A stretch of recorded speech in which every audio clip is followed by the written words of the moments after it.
You ever notice how the world only starts whispering your name when things get inconvenient? One moment you're invisible, walking through crowds like a shadow that nobody bothers to acknowledge. Then suddenly, out of nowhere, you wake up and feel this strange tug, like something or someone is pulling you forward, and the message isn't soft, isn't polite, isn't wrapped in pretty words. No, it comes sharp, urgent, almost desperate. You're needed. Now, that urgency doesn't ask for permission.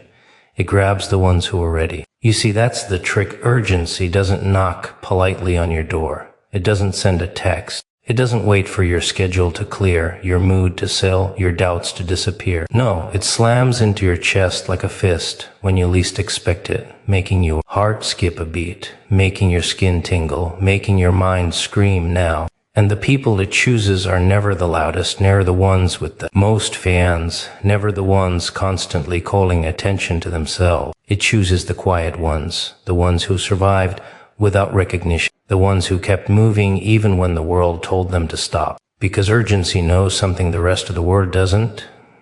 It doesn't need permission to act, but it demands readiness. And being grabbed by urgency is, well, it's messy. It's not neat. It's not safe. It doesn't come with instruction. There's no manual, no guide, no blueprint. Just the sudden weight of responsibility landing in your lap and the uncomfortable awareness that something is depending on you right now, in this moment, more than they ever did before. And here's the joke. Most people don't like being needed. Not really. They like the idea of it, the fantasy of importance, but the reality, the real thing that claws at your chest and wakes you up at 3 a.m. Most people run. They make excuses. They pretend the call isn't real. They distract themselves with trivialities, small comforts, polite distractions because urgency is frightening. It's sharp. It doesn't wait for comfort or courage or clarity. It doesn't care if you feel ready. But here's the thing about the ones who do answer the call. They feel alive in a way they never did before. The pulse of purpose thrums through their veins like electricity. The world suddenly feels louder, sharper, more intense. And it's intoxicating, isn't it? That awareness that something bigger than your ego, bigger than your convenience, bigger than your excuses is depending on your next move. You can almost feel it pressing against your chest, whispering in your ear, shaking you awake like a storm tearing through a silent city. And the people around you, they can feel it too. They may not know why, but they notice. They notice how your eyes carry fire they never saw before. They notice how your hands twitch when you're still. They notice the way you walk differently, as if the weight of the world is light on your shoulders, or maybe heavier than anything they could ever bear. And what's beautiful is how urgency doesn't wait for applause.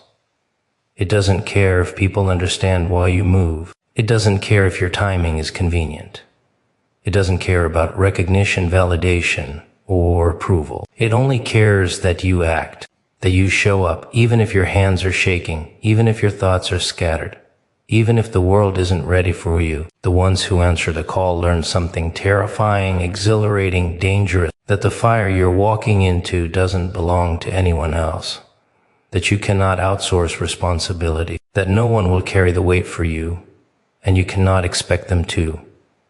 And the realization is dizzying, because the weight is heavier than it looks, sharper than it seems, and louder than the crowd pretending to care. And yet, in that chaos, in that sudden, violent tug, in that moment where you realize the world needs you more than you needed anyone else, you see it. You see who is ready to rise alongside you, and who is too small to bear the intensity. You see who trembles in the shadows trying to hide from the demand, who steps forward without question, without hesitation, without fear. Urgency does that. It exposes people. It exposes weakness. It exposes hesitation. And it exposes the ones who are alive enough, brave enough, chaotic enough, ready enough to answer. And the ones who answer, oh, they carry something different from those who run. There's a pulse in their veins that wasn't there before, a rhythm of purpose that no one can take from them, a dangerous kind of electricity. That comes from realizing you've been chosen not for comfort, not for ease, not for safety, but because the moment demanded you. And there's no guidebook for this, no rehearsals, no safety net.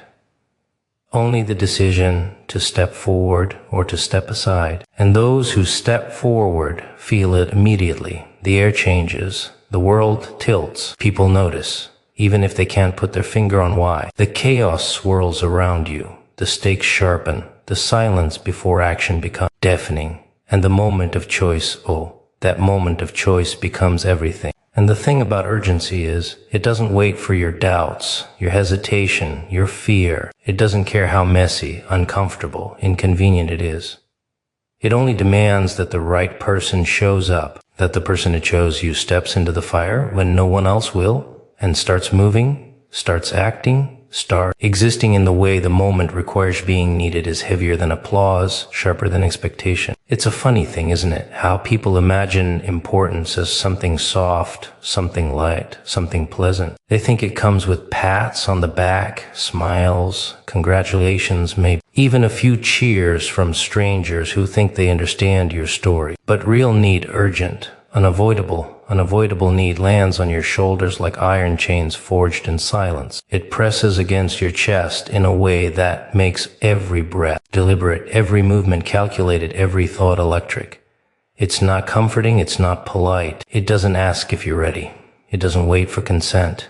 It doesn't offer reassurance. It slams into your life like a storm, shaking everything loose that you thought was solid. And the strange part is how people around you react. They notice it. They notice the way your eyes sharpen, the way your hands move, the way your heartbeat syncs with something larger than any crowd could demand. They feel it even if they don't understand it, even if they can't explain it. They look at you with curiosity, suspicion, maybe even fear, because they sense that you're carrying something heavy, something urgent, something that has no time for explanations or excuses. And you, standing there in the middle of their chaos, feel the weight, yes, but also the thrill. The kind of thrill that makes you alive in a way no applause ever could. Being needed is a responsibility, yes, but it's also a spotlight, a jolt, a declaration that the world cannot wait for you to be small anymore. And it's funny, really funny, how most people react to that kind of pressure.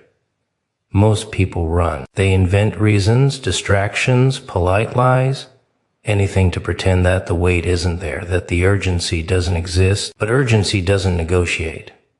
It doesn't care about comfort or timing or fears. It doesn't ask. It demands. And those who answer, they feel something different. They feel their blood surge, their nerves tingle, their mind ignite with a mixture of terror and ecstasy. They feel like a live wire in a quiet room. Like someone finally plugged them into the chaos they were always meant to navigate. And the world can smell it too.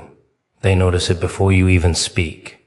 They notice the way you don't hesitate, the way you move, the way you occupy the space the moment demanded you to occupy. And suddenly, the same world that ignored you starts paying attention. There's a certain cruelty in being needed this way, a kind of sharp-edged humor that sneaks in when you least expect it. Because now that you're required, everyone has opinions. Everyone suddenly has a stake in your decisions. Everyone suddenly wants to weigh in, offer guidance, whisper advice, point out what you might be overlooking. And they do it not because they care, not really. They do it because urgency creates a spotlight, and people love to stay close to anything that shines brighter than their own shadows. They want access, validation, proximity, a taste of the fire that only someone else is supposed to walk through. And watching them scramble, watching them shift, watching them argue in the shadows, it's almost beautiful. Almost. And yet, you can't let that distract you, because urgency doesn't allow for distraction. It doesn't wait while people debate your worth, your choices, your timing. The need is now. It's sharp, biting, relentless. And it asks something of you that applause never could. Asks that you act, that you step forward, that you carry the weight, even when it's heavy, uncomfortable, terrifying, more than you ever thought you could bear. And as you move, you start to notice something. You start to notice the ones who stay close, who move with you, who understand that being needed isn't an honor, it's a responsibility. They're rare, aren't they? The ones who don't question, the ones who don't calculate, the ones who just step in, step up, step forward with you, without hesitation. They are the true measure of this urgency. They are the mirrors that reflect the truth, that being needed is not about recognition. It's about action, about endurance, about embracing the chaos that others run from. And in that chaos, in that fire, in that sharp electric pull that does let you sleep, that doesn't let you ignore it, you feel alive. You feel dangerous. You feel necessary. You feel like the moment itself bends toward your steps, folds around your decisions, shakes in anticipation at your choices. And everyone around you, whether they admit it or not, notices. They notice the difference between someone who is chosen and someone who is simply present. They notice the ones who rise to the call and the ones who cower, the ones who move through the urgency with grace, and those who stumble because they don't know the weight of being needed, of being urgent, of being essential. People notice. When you move with purpose they can't control. That's the part that drives them crazy.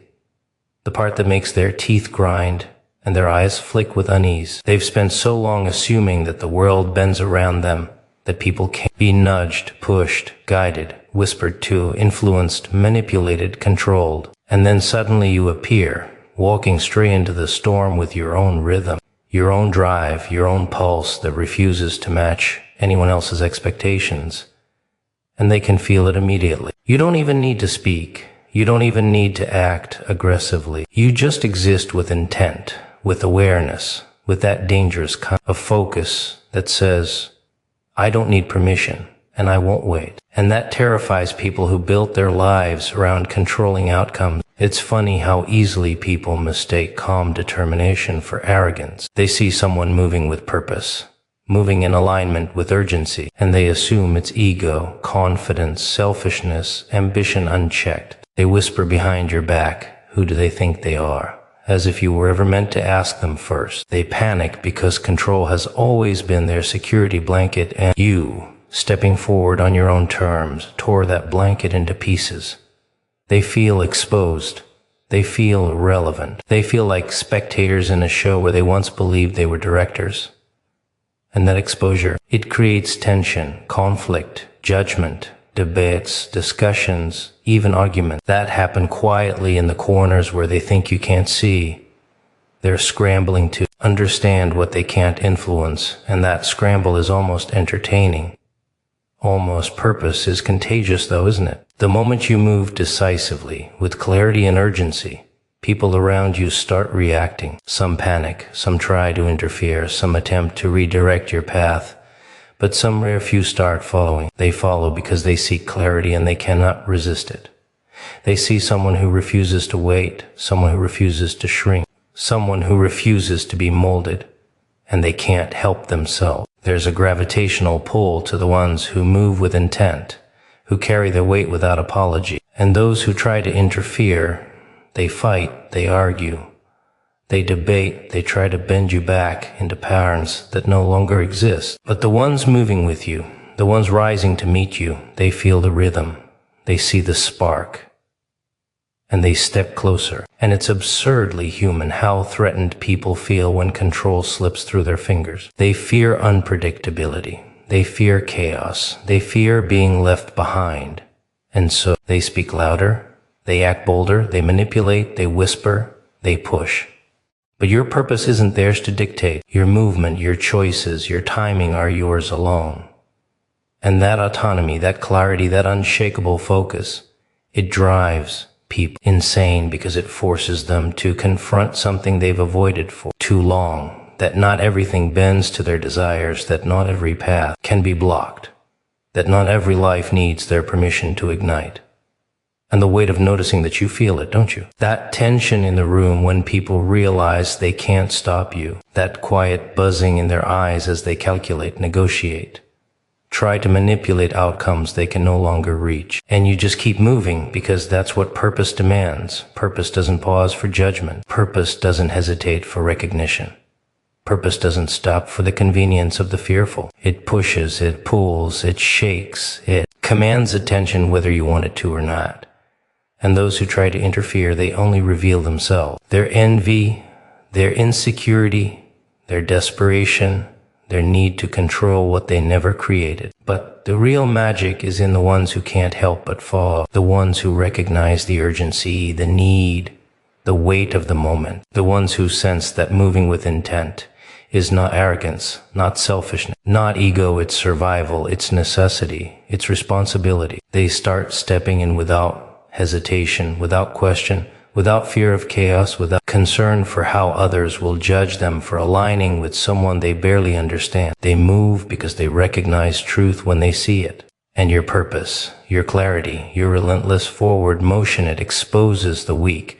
It tests the hesitant. It attracts the committed. It demands loyalty, not through fear, but through alignment. And while the ones who can't control it fight, argue, whisper, manipulate, and panic, you keep walking, step by step, decision by decision, movement by movement.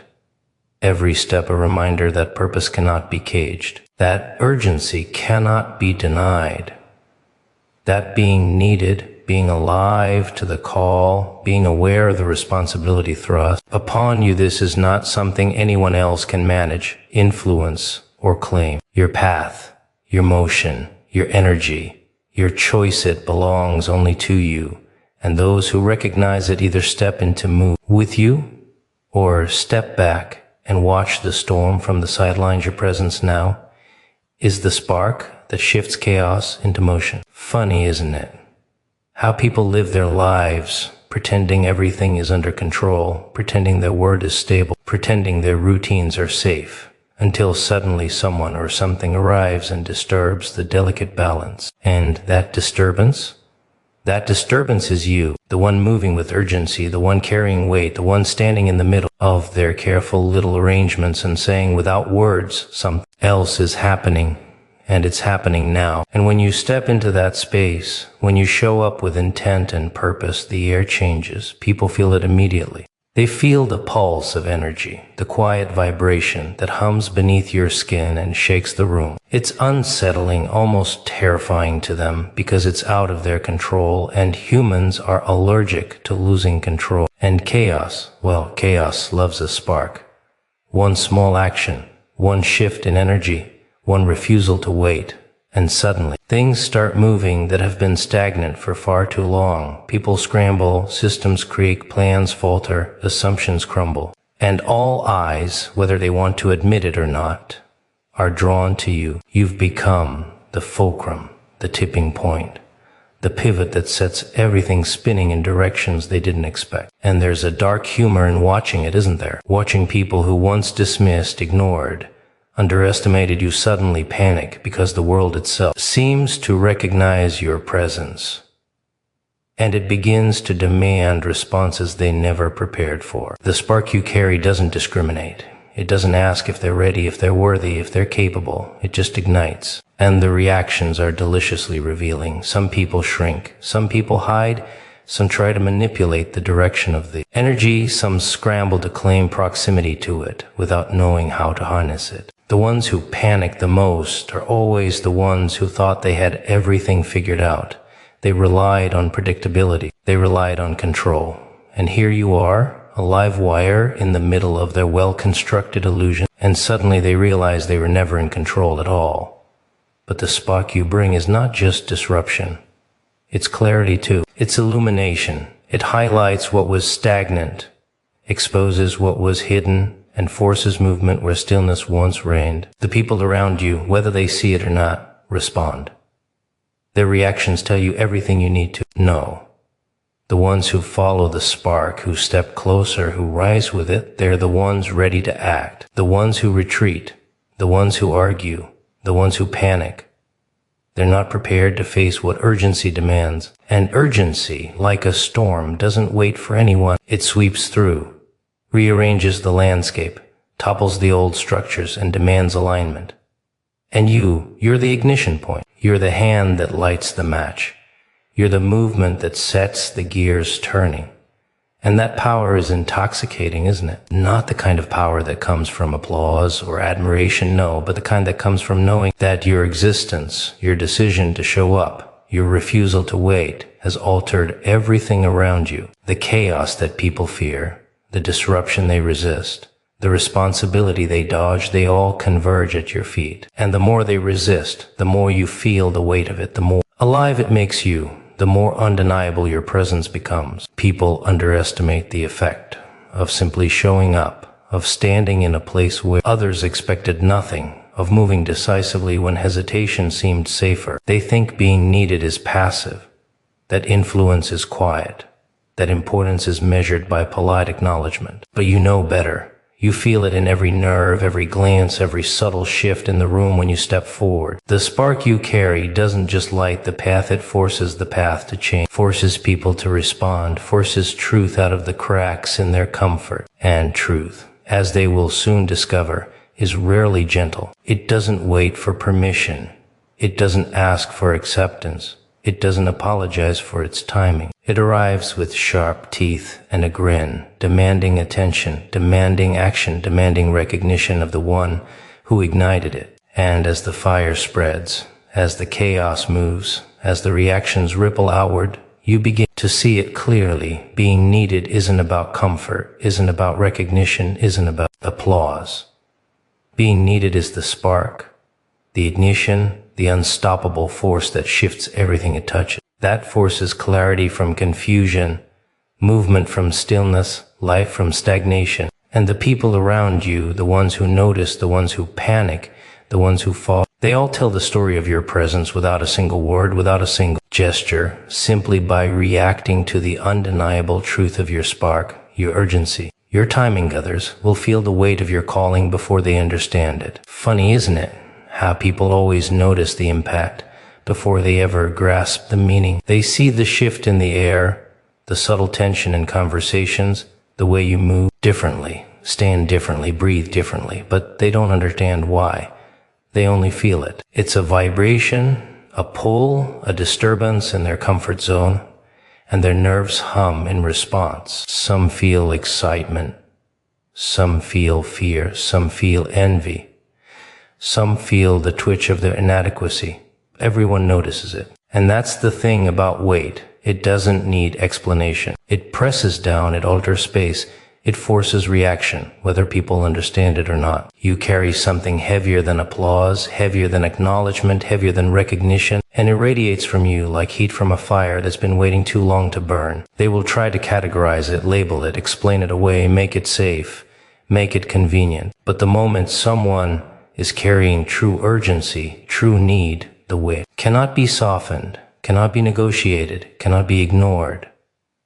They will see your eyes sharpen, your movements grow deliberate, your presence become unavoidable, and they will instinctively respond. Some will reach out, pretending to understand, pretending to know how to support you. Others will whisper behind your back, trying to reclaim the narrative they were never entitled to control. But all of them will feel it first before they comprehend what it means. And you can watch it like a storm from above, quiet, deliberate, untouchable, while the currents swirl around you, pushing, pulling, testing who is ready to rise and who is too small to bear the tension. It's fascinating how people react when confronted with the weight of necessity. Some crumble. They hide in the shadows, pretending it's not there, telling themselves the responsibility is someone else's to carry. They whisper excuses into the empty spaces of their own fear, convincing themselves that inaction is a form of wisdom, that staying small is survival, that turning away is safety.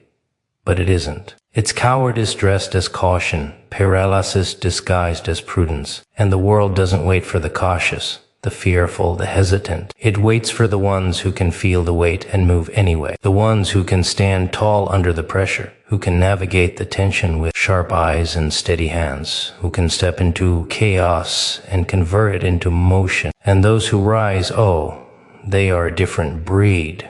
They feel the weight, yes, but it invigorates them. It electrifies their nerves. It sharpens their instincts.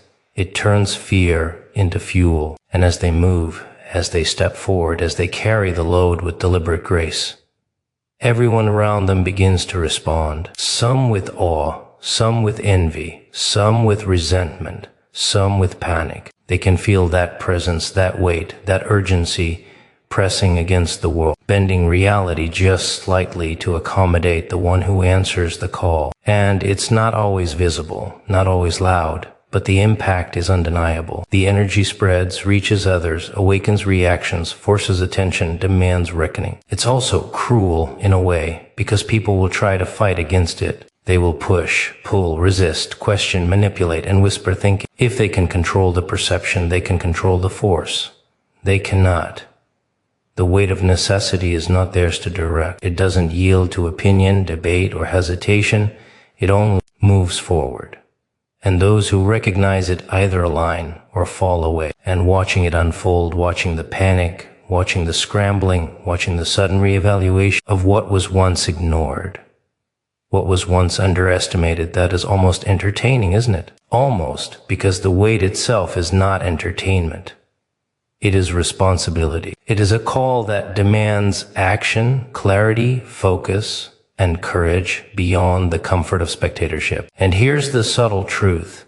The weight you carry will always reveal the world for what it is. It exposes those who are ready, those who are loyal, those who are courageous. It exposes the fearful, the small-minded, the opportunists, and the pretenders. It doesn't judge, it doesn't pause, it doesn't explain. It simply exists, pressing, and demanding a response. And as people feel it around you, before they understand it, they will begin to reveal themselves in ways they cannot hide. They will betray, support, hesitate, falter, rise. They will react to your presence, your movement, your choice to answer the call. And in that reaction, you see the truth of them, the fragility of their control, the unreliability of their attention, the raw, undeniable impact of your urgency on a world that wasn't prepared for it. World fights to ignore urgency, but it always finds the chosen. That's the cruel joke of life, isn't it? People pretend that chaos doesn't exist, that the storms can be ignored, that the moments requiring courage and action will somehow pass them by without notice. They convince themselves that waiting is safety, that hesitation is wisdom, that comfort is survival. And then you appear, the one they didn't expect, the one who refuses to be patient, the one who moves when the world hesitates. And suddenly the smoke clears, the quiet trembles, and the chaos recognizes its spark. And there's no escaping it. Urgency doesn't negotiate. It doesn't sleep. It doesn't pause for convenience. It hunts the one it needs. And when it finds you, it presses its weight upon your shoulders like a hand made of iron and fire. And the people around you feel it before they understand it. They notice the subtle difference in your movements, the way your eyes search for solutions before questions are even asked, the way your presence carries a kind of electricity that rattles the calmness of their routines. Some of them panic. Some of them argue, manipulate, whisper. Some of them scramble to position themselves near the storm, hoping proximity will protect them from the pressure they can't bear. And some of them, rare few, rise to meet it, step forward in alignment with the moment, drawn by a force they cannot explain but cannot resist. It's a magnetism that chooses its subjects, and you, knowingly or not, have become the focal point. Urgency doesn't give you the luxury of hesitation. It doesn't ask if your timing is convenient, if your mind is ready, if your courage is sufficient. It simply exists, a pressure that demands movement, attention, focus, and action. And the weight of it is intoxicating, terrifying, exhilarating, crushing. It presses on your chest like the gravity of the world itself. And yet, in that pressure, you find a strange kind of clarity. The ones who fall, the ones who resist, the ones who whisper behind closed doors, they all reveal themselves when you answer the call. Some crumble under the tension, shrinking into the shadows, trying to deny what they cannot deny. Others rise, quickened, sharpened, ready to navigate the chaos beside you. And the contrast is deliciously clear. And people hate that contrast, don't they? They hate that someone else can carry weight they cannot, that someone else can respond to urgency with movement and purpose, that someone else can bend chaos into something meaningful while they stumble in hesitation. They try to reclaim control. They argue, they manipulate. They attempt to redirect the current of energy that is no longer theirs to influence. But urgency, like fire, cannot be caged. It cannot be negotiated with, cannot be persuaded, cannot be redirected. And the more they struggle, the more obvious it becomes who is truly ready and who is merely pretending to matter. And in the chaos, in the scramble, in the sudden shift of attention and focus, there is a revealing beauty. You begin to see the weak, the fearful, the opportunists, the ones who would rather whisper than act. You begin to see the strong, the brave, the aligned, the ones who step forward without hesitation and take their place in the storm. And the weight you carry, the urgency pressing on you, it sharpens your perception. It teaches you which alliances are true, which people will falter under pressure, and which ones can rise to the call beside you. The storm tests everything: loyalty, courage, clarity, patience, and those who survive it, who move with it, who bend it without breaking, emerge changed, alive, powerful, undeniable. And there is no going back once urgency has chosen you. Once it presses its weight upon your shoulders, once it ignites the spark in your chest, the world notices. The chaos notices. People notice. Systems notice. And whether they understand or not, their reactions tell you everything you need to know. Some will align, some will resist, some will crumble, some will whisper behind the curtains, some will try to manipulate their way closer to the fire. But you moving forward, standing tall, answering the call, see it all. And in seeing it, you understand the rules. Urgency doesn't wait.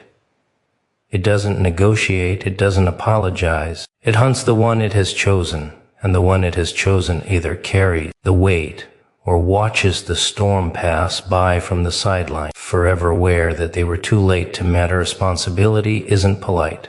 It barges in and demands your attention. It doesn't knock, it doesn't send an invitation, it doesn't whisper softly at your door.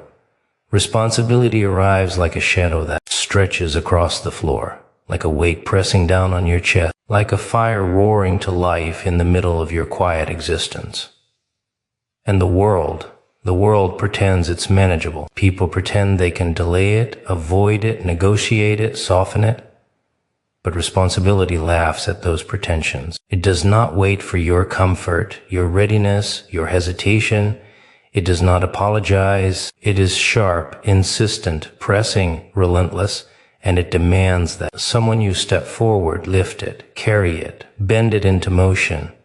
And there's a strange clarity in that demand, because the moment responsibility touches you, you see things differently. You see the cracks that others ignore, the chaos that others avoid, the urgency that others fear. You feel the pulse of the world, the tension in the air, the weight of unspoken expectations pressing down not from malice, but from inevitability. And those who have never carried it, those who have never answered the call, they panic. They scuttle in corners, whisper behind closed doors, manipulate, argue, attempt to redirect what cannot be redirected. They see you moving, stepping forward, owning the weight, and they feel the sharp sting of inadequacy. Exposure, the unsettling truth that not everyone is equipped to answer when the world demands action. It is intoxicating in a dangerous way, this collision with responsibility, the kind that makes your nerves hum and your heart race, the kind that pulls you out of comfort and forces you into clarity, the kind that strips away illusion, pretense, and the polite lies people tell themselves to feel safe. You cannot ignore it. You cannot pretend it will pass. You cannot soften it with excuses or delay it with hesitation. It presses, it bites, it demands. And as you feel it pressing against you, testing your strength, testing your focus, testing your willingness to rise, you begin to notice the reactions around you. Some will shrink, some will panic, some will whisper, some will scramble for proximity, trying to claim a fraction of what they cannot carry. And some rare few will step closer, aligned with the fire, ready to move with you, ready to face the chaos alongside the one it has chosen. And responsibility exposes everything, doesn't it? It exposes the weak, the fearful, the opportunists, the pretenders. It exposes the strong, the brave, the loyal, the ones capable of rising when the moment demands it. It forces people to reveal themselves, not through words or promises, but through action and inaction, through choices and hesitation, through alignment or retreat. The weight you carry becomes a mirror for everyone around you. They show you who they are by how they respond to what you cannot avoid, what you cannot ignore, what demands movement and clarity. And it's cruel in its way, because the people who panic, who hesitate, who falter, they cannot hide their fear. They cannot mask their inadequacy. And watching it unfold, watching the scrambling, the arguments, the manipulations, the desperation, is a dark kind of theater, revealing truth that polite conversation would never expose. And the irony of it is delicious. People fear responsibility, yet they crave proximity to those who answer it. They envy the clarity, the decisiveness, the electricity that runs through someone who carries weight without breaking, who moves in the chaos without hesitation. They want the credit, the influence, the association, without ever having lifted a finger when the call first came. They try to manipulate, to argue, to whisper, to bend proximity to their will. But responsibility cannot be bargained with. It cannot be cajoled. It cannot be softened. It chooses the ones capable of enduring its weight, and the rest watch in awe, envy, or panic, forever aware that they are spectators, not participants, in the motion it demands. And as you carry it, as you step forward, as you navigate the fire it ignites, you feel something sharp, something exhilarating, something terrifying. You feel alive in a way comfort could never grant, in a way convenience could never manufacture. You feel dangerous. You feel undeniable. And those who try to manipulate, who panic, who whisper, who scramble, they all reveal themselves in contrast to your movement. Their fear, their inadequacy, their hesitation, their ambition disguised as support, it all becomes visible against the rhythm of your decisive action. And in that exposure, in that contrast, in that raw collision of chaos and clarity, you begin to understand the true nature of responsibility. It is not polite. It is not convenient. It is not negotiable. It barges in. It presses. It demands. And it chooses those who are capable of carrying its fire, regardless of the comfort of the world around them. You ever notice how people only start praying when things go wrong? Oh, it's funny, real funny. When life's good, when the money's flowing, when they've got smiles on their faces, they don't have time to look up. Too busy enjoying the ride, too busy thinking they made it happen. But the second things start falling apart, oh, that's when they remember. That's when they start begging, start pleading, start making all these little promises. Please fix this. Please help me. I'll be good, I swear. But where were they before? Where was all that gratitude when things were? You ever notice how people only start saying thank you when they need something? Oh, it's a funny little game they play. When life's all sunshine, when their pockets are full, when the world is treating them just right, they don't have time to stop and appreciate anything. Too busy, too distracted, too comfortable. But the second things start crumbling, the second they lose something, the second they feel that emptiness creeping in, oh, that's when they remember. That's when they start looking up, start whispering those desperate little words. Help me, fix this. I'll do anything. But where was that attitude before? Where was that gratitude when everything was fine? You ever see a child in a toy store? Oh, it's a sight to behold. They want everything, running around, grabbing this, pointing at that, tugging on their parents' sleeves. Please, please, just one more. And if they don't get it, oh, the tantrums begin. But the second they do, the second that shiny new toy is in their hands, oh, the excitement fades. The gratitude disappears. They play with it for a minute, maybe two, and then, oh, they're off again, chasing the next thing, already forgetting what they begged for just moments before. People? Oh, they're not much different. They ask for things, cry for things, demand things, but the second they get them, oh, they move on. No time for gratitude, no time to appreciate what they have. Always looking for the next thing. You ever watch someone win big? Oh, at first they're over the moon, grateful, excited, blessed they call it. But give it time. Oh, just a little time. Watch how quick the excitement fades. Watch how the gratitude turns into expectation. What was once a miracle becomes normal. And what's normal? Oh, it's never enough. People get used to their blessings. They stop seeing them as gifts and start treating them like rights, like something they deserve. And the second life takes a little something away, oh, the complaints start rolling in. Why me? How could this happen? It's not fair. But fair? Ooh, fair has nothing to do with it. They just forgot to appreciate what they had before it was gone. You ever hear how people talk when they've lost something? Oh, suddenly they remember all the good times. Suddenly they realize how much they needed it, how much they loved it. But before it was gone, oh, they took it for granted. They barely noticed it, like a fish that never notices the water until it's gone. That's people. That's how they live. Blind to their blessings, blind to what they already have, until it slips right through their fingers. And then, oh, then it's too late. You ever see someone ignore the little things, the simple joys? Oh, they walk past them every single day. The roof over their head, the food on their table, the air in their lungs, never thinking twice, never realizing how fragile it all is. And when they lose it, oh, then they understand. Then they feel it. But what if, oh, what if they had learned to praise before the loss? What if they had given thanks when things were good, not just when things were bad? What if they had appreciated what they had before it was gone?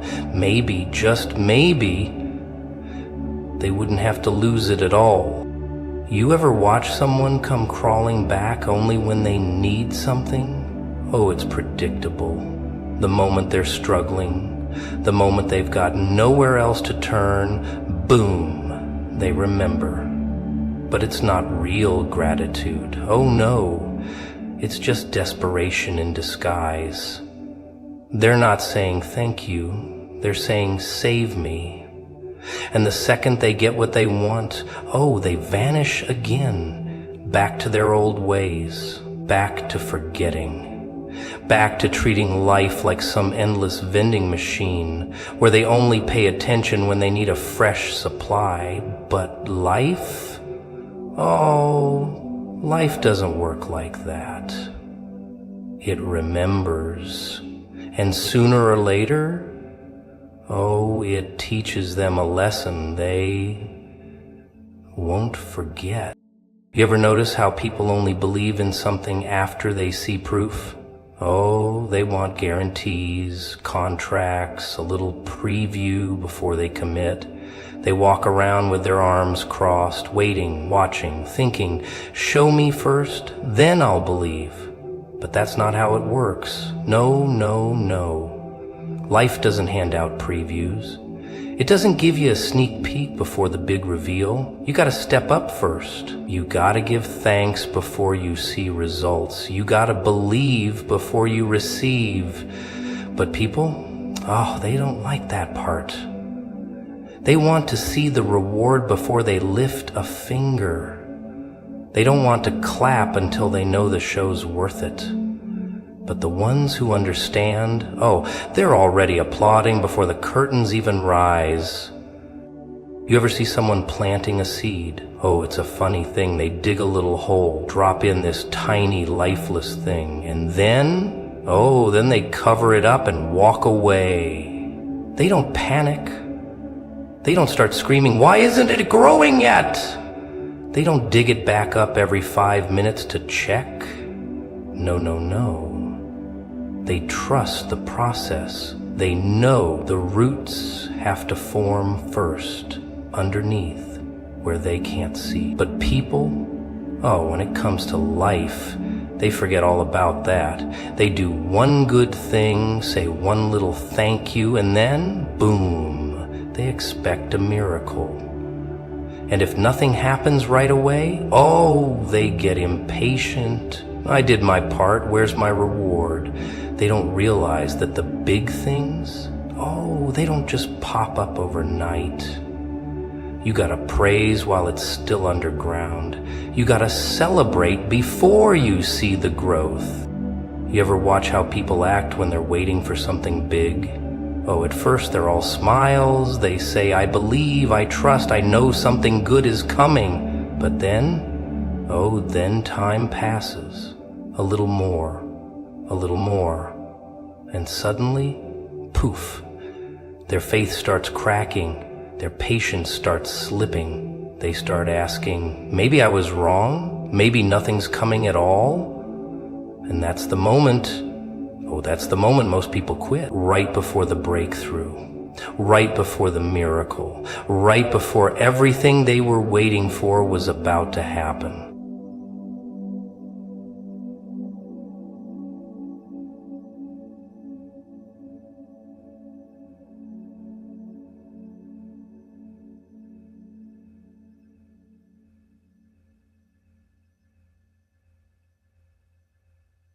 Those second guess.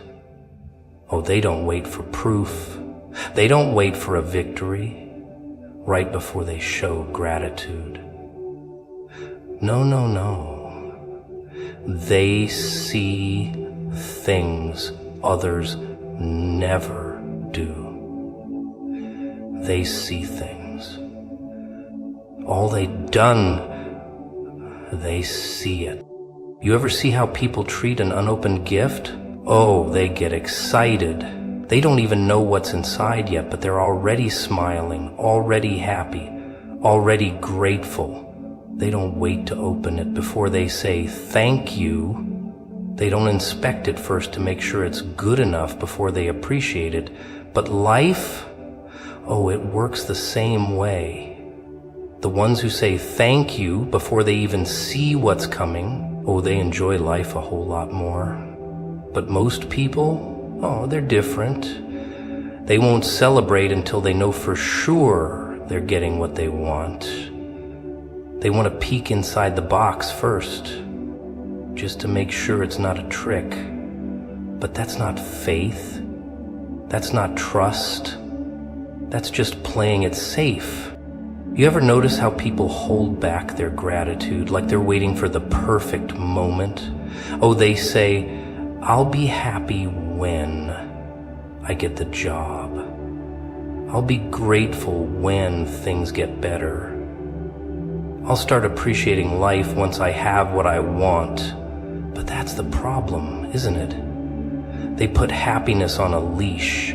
They trap their gratitude in a little box, only letting it out after they've been satisfied. But what if, oh, what if that's the very thing stopping them? What if the trick isn't to wait for the blessing, but to praise first? What if the moment they stop waiting, the moment they start appreciating before they see the results, everything changes? You ever see someone standing at a locked door just staring at it? Oh, they knock a little, try the handle, and then signs crossed, guess it's not meant to be. But what if, oh, what if the door doesn't open because they're waiting? What if the key isn't force, isn't timing, isn't even luck? What if the key is gratitude? What if all it takes is a little faith, a little trust, a little trust, a little trust, a little celebration before the door swings open? The people? Oh, they don't like that part. They want the door to open first. They don't want to say thank you until they're on the other side. And that, oh, that's why they never make it through. You ever see what happens when a storm rolls in? Oh, people scatter, running, hiding, ducking under anything they can find, hands over their heads, hoping the rain doesn't touch them, hoping the thunder doesn't get too close. And if it does, oh, the panic sets in, the fear, the desperation. People don't like storms. No, no, no. They like sunny skies, calm waters, easy roads. But life, life doesn't work that way. Life has storms. Big ones. Ones that shake you to your core. Ones that leave you gasping for air. Ones that make you question everything. And that's when most people break. That's when they start doubting. Why is this happening? What did I do wrong? Where's the way out? But the ones who understand, they don't run. They don't scream. They don't hide. They do something that makes no sense to the rest of the world. They start praising. You ever see someone laughing in the rain?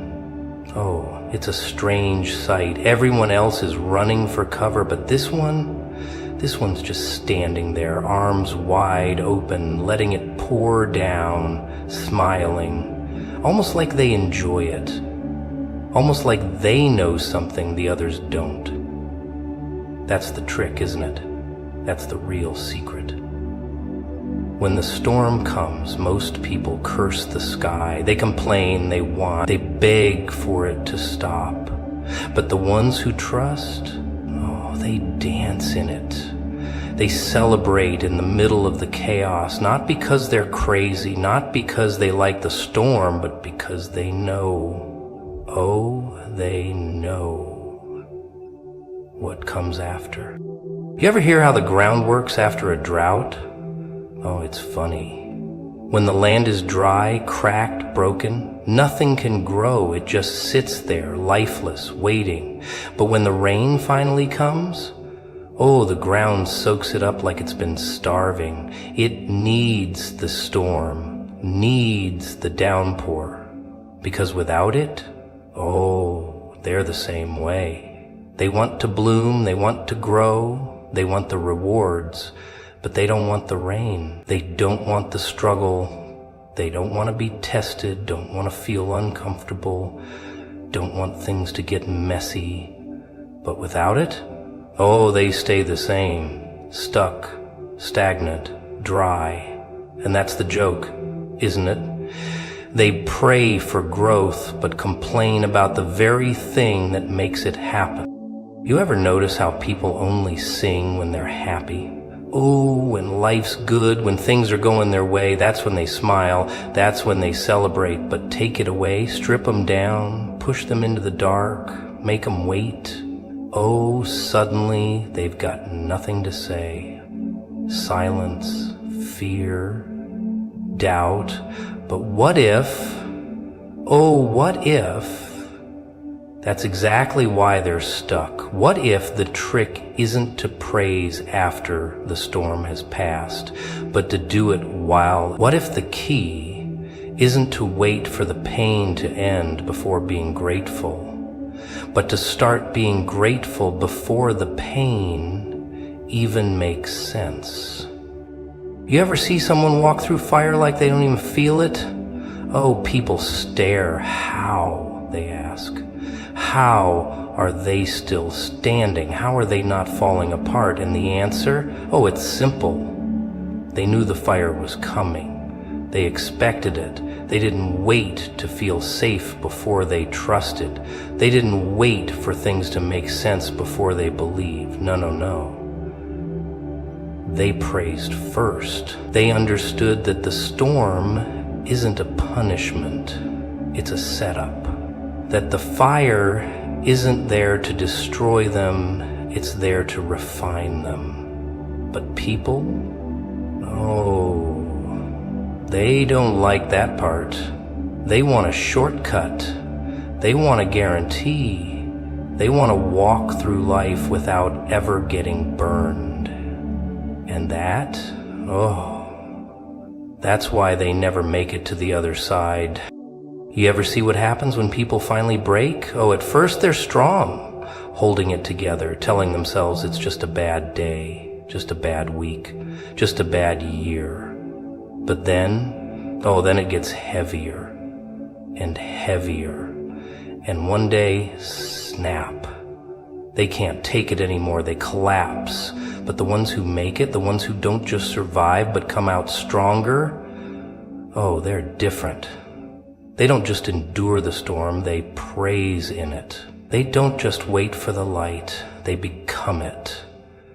And because of that, oh, they make it through every single time. You ever watch people when they're waiting for something? Oh, it's funny. At first, they're patient. They sit there, hands folded, looking around like they've got all the time in the world. But then, oh, then, the minutes tick by. The impatience starts creeping in, the foot tapping, the sighing, the glancing at the clock every 10 seconds, like staring at it will somehow make time move faster. And if the waiting drags on too long, oh, that's when the real fun begins. That's when they start talking to themselves, mumbling, complaining, looking around like someone owes them an explanation. And if no explanation comes, if the wait stretches just a little longer, snap, they get up, walk away, quit. You ever notice how people think waiting is a punishment? Oh, they act like it's some kind of cruel joke.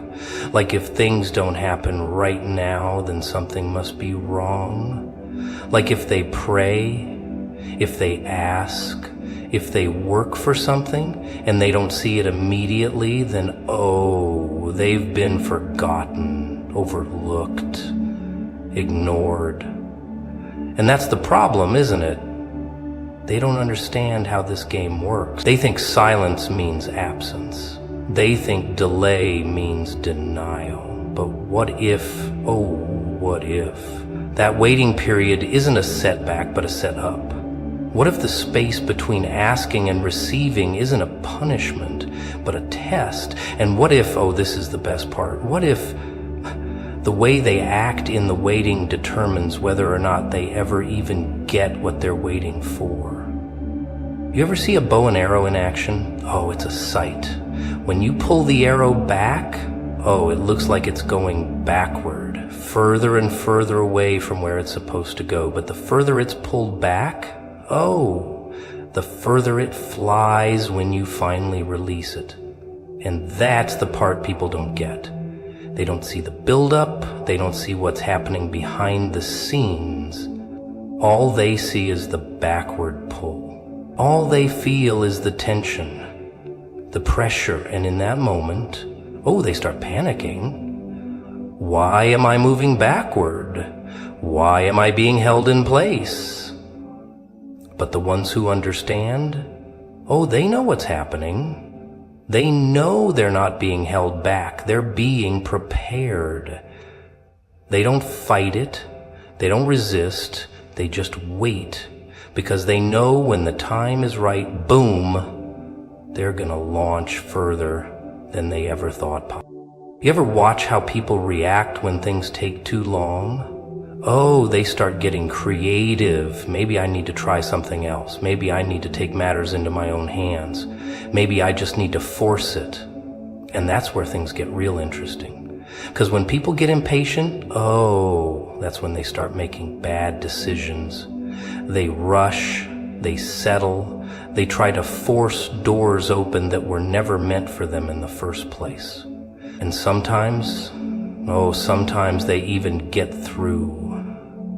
But what's waiting on the other side, oh, it's not what they thought. It's never what they thought, because they weren't ready.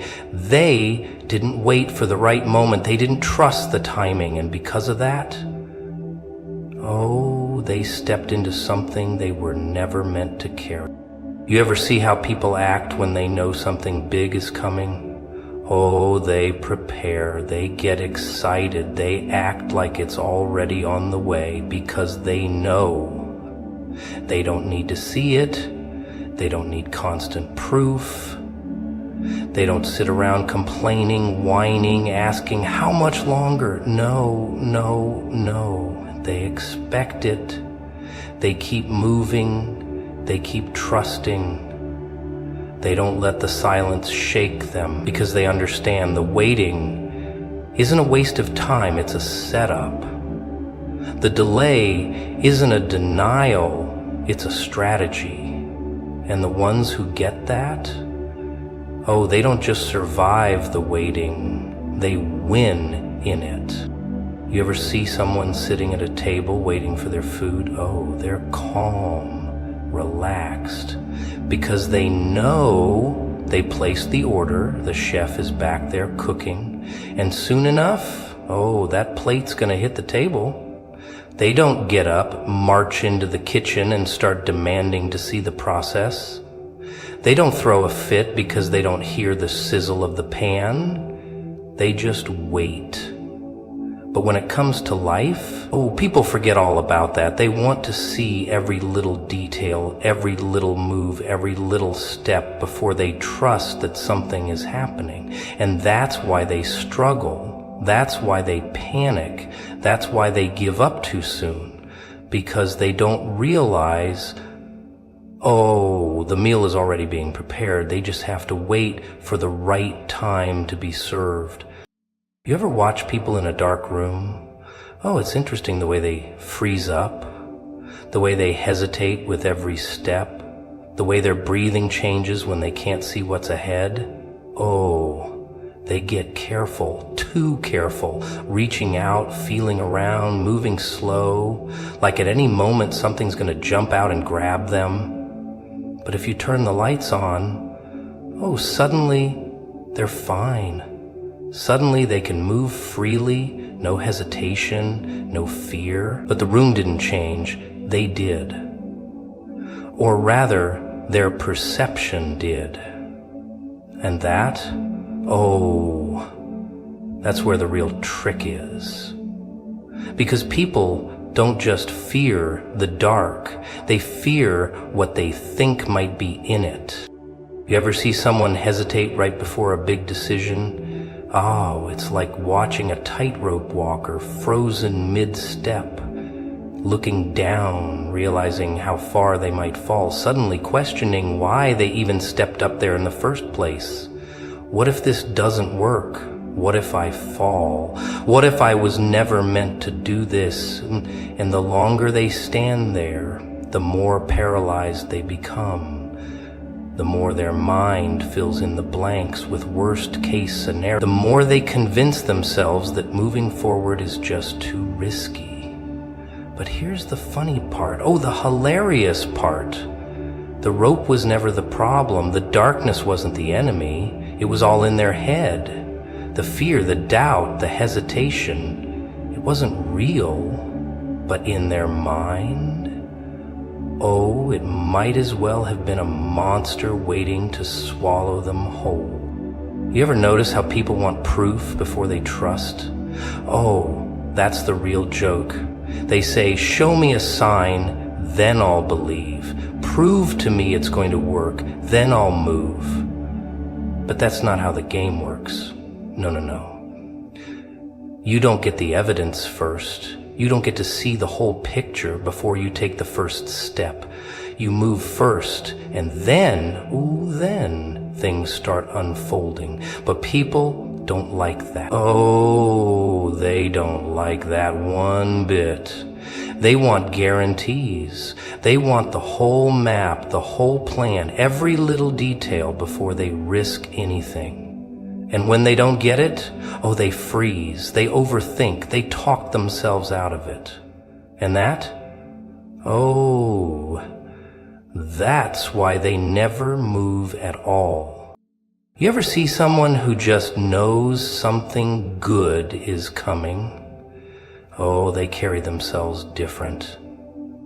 They don't walk around desperate. They don't keep second guessing. They don't let every little setback shake them. They just know. And because of that, oh, they act like it's already done. They speak differently. They move differently. They're not thrown off by the waiting. They're not worried about the silence because they understand something most people never get. That the outcome doesn't come first. The belief does. And that changes everything. You ever watch how people react when things go wrong? Oh, they crumble. One little setback, one little delay, one unexpected detour, and suddenly, boom, they're convinced the whole thing is falling apart. Maybe this wasn't meant to happen. Maybe I should just quit. Maybe I was wrong to trust in the first place. But the ones who win, they don't fall for that trick. They know setbacks are just illusions, distractions. They know every delay, every obstacle, every no isn't a dead end. It's a redirection, a setup, a push towards something better. They don't let the roadblocks fool them into quitting. They just keep moving, keep trusting, keep knowing that just because it's not happening yet doesn't mean it's not happening at all. You ever see what happens when someone finally gets it? Oh, it's beautiful. That moment when it all clicks. When they realize they don't need to see the way before they start walking. When they stop looking for constant reassurance and just trust that the path is there. When they stop waiting for the conditions to be perfect before they move. When they finally understand that fear, doubt, hesitation, it was never real to begin with. The only thing that was ever stopping them was them. You ever watch a gambler at the table? Oh, it's a sight. The way they sit there, chips stacked, eyes darting across the cards, fingers tapping like a drum roll against the green felt. See, they know the risk. They know at any moment the next hand could clean them out, could leave them with nothing but regret and a long walk home. But still they stay, still they play, because deep down they believe the big win is coming. They don't leave the table just because they lost a few hands. They don't storm off, throwing their cards in the air, screaming, "It's rigged, it's all a joke." You ever see someone so close to the finish line, but they don't even know it? Oh, it's almost painful to watch. They fight, they push, they scrape their way forward, but then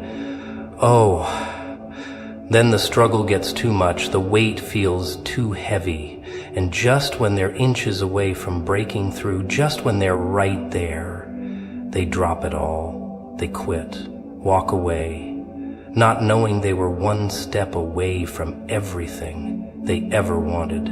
That's the game. That's the trick. The biggest tests always come right before the breakthrough. And that's where most people fail. That's where they let go. They don't realize the struggle isn't proof that they're losing. It's proof that something big is about to happen. But instead of holding on, instead of trusting that one more step, one more move, one more breath would have taken them over the edge, they stop. They give up. And the worst part? They never even know how close they really were. You ever notice how people want comfort more than they want growth? They say they want something big. They say they want to reach the top. But the second things start shaking, the second the ground starts to feel unsteady, they panic. They don't like the feeling of instability. They don't like not knowing what's next. They don't like stepping into something bigger than them because, here's the funny part. It means they actually have to change. And people hate change. They want results, but they don't want discomfort. They want success, but they don't want struggle. They want to grow, but they don't want to be stretched. So the moment things start shifting, the moment things start feeling too unpredictable, they backpedal. Run right back to the safety of what they know, not realizing the shaking wasn't a warning sign. It was a signal, a sign that something greater was coming, but only if they were willing to stay in it long enough to see it through. You ever notice how the biggest opportunities always come disguised as problems? Oh, it's hilarious. People ask for something big, and the moment things get hard, the moment life starts throwing challenges their way, they act like they've been abandoned. Why me? Why is this happening? Oh, but they don't see it, do they? They don't realize that struggle is the doorway. That problem, that setback, that thing they thought was meant to break them, oh, it was actually the very thing meant to position them. But because they're so focused on the pain, because they're so obsessed with why things are happening, they miss the whole point. They don't see that the hardest battles always come before the biggest wins. You ever see how people act when they know something is guaranteed? Oh, they don't stress, they don't doubt, they don't sit around questioning if it's going to happen. They just move like it's already done. You don't see a farmer standing in his field, biting his nails, pacing back and forth, wondering if the crops are going to grow. No, no, no. He plants the seeds, waters the soil, and then he just waits. He doesn't dig the seeds back up every 5 minutes, checking to see if they're growing. He doesn't cry about the fact that he can't see the roots forming under the dirt. He just trusts, because he knows that if he planted the right way, at the right time, the harvest is coming. And the ones who get that, oh, they don't waste time worrying. They just keep going, keep working, keep expecting, because they know, oh, they know that nothing grows overnight. But that doesn't mean it's not growing at all. You ever notice how the ones who get the biggest rewards are the ones who didn't quit when it got tough? Oh, that's the real trick, isn't it? It's easy to keep going when everything is smooth, when the road is clear, when everything is falling into place. But the ones who make it, the ones who see the big moments, the big breakthroughs, the real transformation, oh, they're the ones who kept going even when it didn't make sense, even when the signs weren't clear, even when the struggle felt endless. Because they understood something most people never do, that right before the best things come, everything will try to convince you to stop.